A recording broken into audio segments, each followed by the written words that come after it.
Welcome into PFF's 2-Minute Drill. Austin Gayle here with my two favorite people actually in the company, Eric Eager and Seth Galina. Got a ton to talk about today. A lot of NFL news finally. Let's start with Leonard Fournette signing a one-year, $3.5 million deal with the Tampa Bay Buccaneers. He's the highest paid running back on that football team. Eric, does this move the needle for Tampa Bay and the Buccaneers? Not really. I mean, he's the 17th most valuable running back in the league since he joined the league, despite having two 1,000-yard seasons and being a feature back, getting a ton of volume. As our colleague Timo Riske pointed out, he's not a good pass protector. So he's not going to garner Brady's trust the way that players like James White have in the past. I don't see how this really moves the needle much more than, say, a vanity signing for Bruce Arians and the Bucs. Well, look, I'm not going to sit here and slander my boy Leonard Fournette. I rewatched him beating up on Auburn once a week, so I still love him. But no, he doesn't move the needle at all for the Tampa Bay Bucs because he's just not that good in the NFL, unfortunately. And I am team Ronald Jones, who I think I loved him coming out of USC. Obviously, last year was a little up and down, but I think he can come back and be a good receiver for Tom Brady in that offense. And I just don't know where Fournette gets on the field really that much. So I don't think it moves the needle that much at all. Well, what's wild to me is the fantasy community, Nathan Yonke wrote an article on PFF.com talking about Fournette as a potential low-end RB2, but they're expected to keep LaShawn McCoy, obviously keeping Ronald Jones. Keyshawn Vaughn was a third-round pick. Now you bring in Leonard Fournette as the highest paid back. They're going to be, and Dare Ogunbowale played over 350 special team snaps this past year. Like, they have a loaded backfield with a lot of guys they like. From a fantasy perspective, I'm not touching any of these guys. I don't know if any of them gets over 150, 200 carries because it's going to be so split up among the crew. I don't think this is a huge impact for Tampa Bay. I think it's a good signing. I mean, it's a good sign for Leonard Fournette, getting $3.5 million to play with Tampa Brady and company. I think it's a good landing spot for him. However, from an impact perspective, not touching those backs in fantasy, I don't think it moves the needle for their Super Bowl run. Speaking of not touching a group in fantasy, it's Sanu day in New England at the receiving corps as they let go of Mohamed Sanu. Seth, what do you think of this new receiving corps in New England post Tom Brady? I feel bad for Cam Newton, who continually has to make chicken salad out of chicken you-know-what in terms of his receiving corps over the years that he's been in the NFL and even in college for that matter.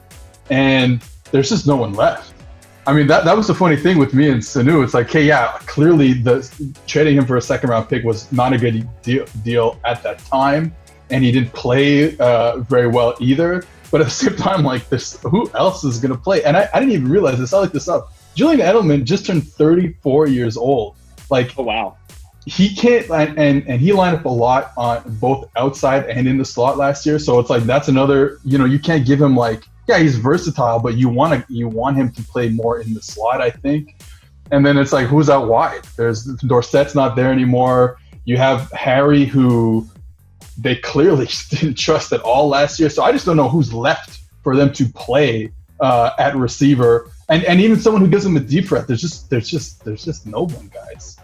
Eric, I think it's time for a Sanu joke there because I think I've heard that one about 50 times. But with the New England Patriots, the most unfortunate part of this is Cam Newton is dealing with nobody. I think the New England Patriots are going to be the only offense to start a rookie tight end. It's going to be Devin Asiasi out of UCLA. Then you factor in N'Keal Harry, who never really won as a vertical threat on the valuable routes at Arizona State, largely a screen monster. Julian Edelman's closer to 40 than you want him to be. And then you factor in Jacoby Myers is not an elite separator, in my opinion. Good at contested catches, reminds me a lot of Jason Avant. That's not going to buy you a lot of things. Maybe they like that Gunnar Olszewski guy. I don't know if this is really going to pan out for Cam Newton. These weapons aren't good enough. I think the one guy I like in this offense is Damiere Byrd. Has some familiarity with Cam Newton in Carolina. He's got speed. I think he can win those valuable routes downfield. I wouldn't be surprised if he's their premier deep threat. If he's that guy who's pushing the ball downfield and Cam Newton's targeting 20-plus yards downfield.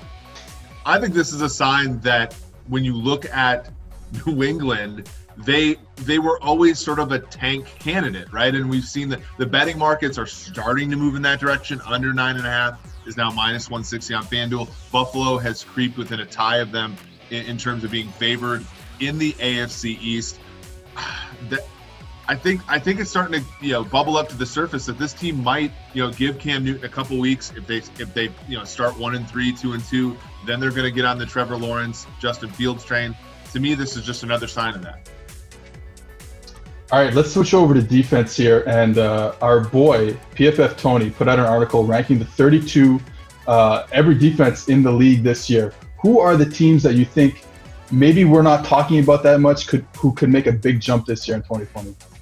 I think so. Right now, Anthony Tresh has the New Orleans Saints ranked 13th on that list. I think they can outplay that position. I really like how much Marcus Davenport has developed coming out of UTSA. He continues to get better. I think he has a high floor as an edge defender in the NFL. And they also have opposite of him, the most underrated player, not defense, not offense, underrated player in the NFL in Cameron Jordan, a guy that's consistently graded well from a pass rushing and run defense perspective. Demario Davis has shined bright late in his career. And I love the secondary. CD Deuce, baby. Malcolm Jenkins, Marcus Williams, Marshawn Lattimore. I think this is a very good defense. I think they outplay that 13 spot. I think you got to look at Tennessee at 22 there. There's still a chance that they sign Jadeveon Clowney, which I think is a game changer for them. In the secondary, they got Christian Fulton as a good value to go with guys like Adoree Jackson and Kevin Byard, who have already been really good in their spots. And here's the thing. They play one of the easiest schedules in the NFL. They have an offense that likes to run the football and control the clock. That team might not even be on the field for more than an average of 25 minutes per game. I like the Tennessee Titans as an underrated value there. I'm going to go with the Philadelphia Eagles, who brought in two players in the secondary who I really like. First, we'll start with Nickel Roby-Coleman, whose mother named him Nickel, and then he ended up playing nickel in the NFL. That's an amazing story. Very fortunate. But he's a really good player, too. Let's not forget, he's a really good player. And they bring in Darius Slay. Their problem they can get after the passer. Their problem has always been they can't cover people man-to-man. And now you have two guys who can play man-to-man. Darius Slay didn't perform that well last year in Detroit after the change in coaching staff, the change in system. They played a lot of man last year there. The system is similar with Jim Schwartz there, but I think they play a lot more off man rather than press man that the Lions do. So I think that'll help Darius Slay. And he could be a top 5 corner in the league. And that changes everything about the Philadelphia Eagles defense. Thanks for watching the PFF YouTube channel. And if you want to subscribe, all you have to do is push the button. Don't forget everything you get. A little fantasy, push the button. A little green line for the gambling aspects of the game, push the button. College football, push the button. The YouTube channel from PFF.